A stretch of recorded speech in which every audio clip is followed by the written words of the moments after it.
Assalamualaikum warahmatullahi wabarakatuh. Shalom, Om Swastiastu, Namo Buddhaya, salam kebajikan untuk kita semuanya. Perkenalkan, nama saya Hadista Ari Santoso, guru PPKN dari SMA Negeri 1 Krian Sidoarjo. Kita semuanya tentunya tidak asing dengan nama Ki Hajar Dewantoro. Ki Hajar Dewantoro adalah Bapak Pendidikan Indonesia.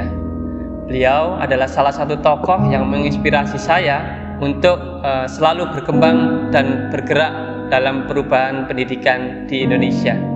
Sebagai guru PPKN, tentunya saya ingin merubah pandangan negatif mayoritas siswa yang menganggap PPKN seringkali merupakan pembelajaran yang dianggap membosankan oleh para siswa.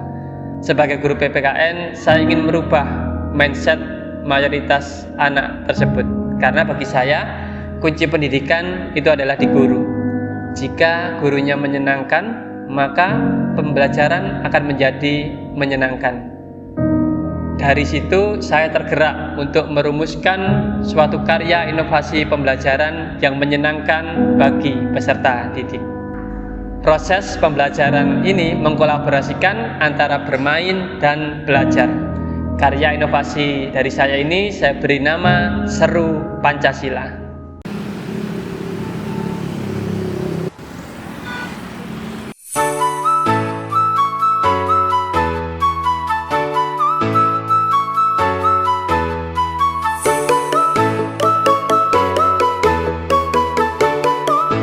Saat pembelajaran tatap muka terbatas, saya mengajak peserta didik untuk melaksanakan proses pembelajaran di luar ruang kelas, tepatnya di lapangan indoor sekolah.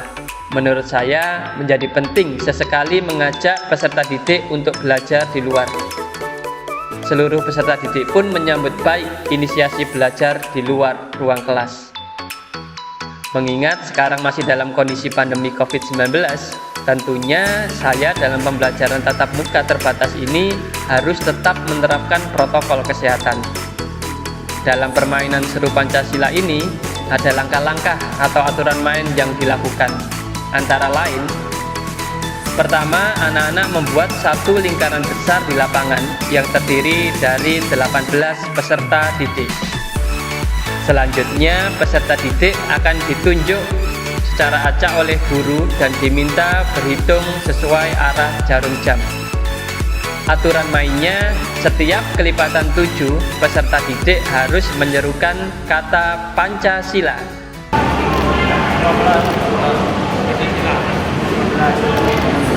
Selanjutnya, peserta didik yang salah menyebutkan atau terlalu lama berpikir akan dikenakan tantangan. Terkait tantangan, guru sudah menyiapkan suatu kotak yang dinamakan kotak Pancasila yang berisi clue terkait materi Pancasila yang nantinya peserta didik harus memberikan informasi yang benar terkait clue yang dipilih. Misalnya clue-nya adalah BPUPKI, maka peserta didik harus memberikan informasi terkait BPUPKI. Misalnya kapan dibentuknya, siapa ketuanya, kapan sidang pertamanya, dan lain-lain. Selanjutnya, peserta didik yang diberi tantangan tadi akan menyampaikan informasi yang diketahui kepada peserta didik lain. BPUPKI mempunyai nama lain, Dokuritsu Jumiko Sakai, benar? Benar ya? Baik, tepuk tangan. Ya, silakan duduk. Tugas anak-anak yang lain adalah mengkonfirmasi informasi tersebut apakah benar atau salah. Selanjutnya, setiap clue yang keluar akan dibahas bersama oleh seluruh peserta didik.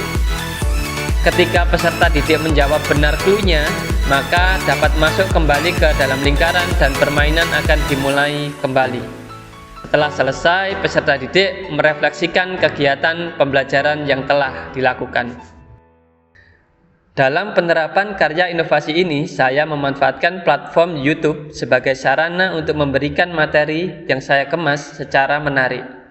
Saya membuat channel YouTube dengan nama akun PPKN Menyenangkan.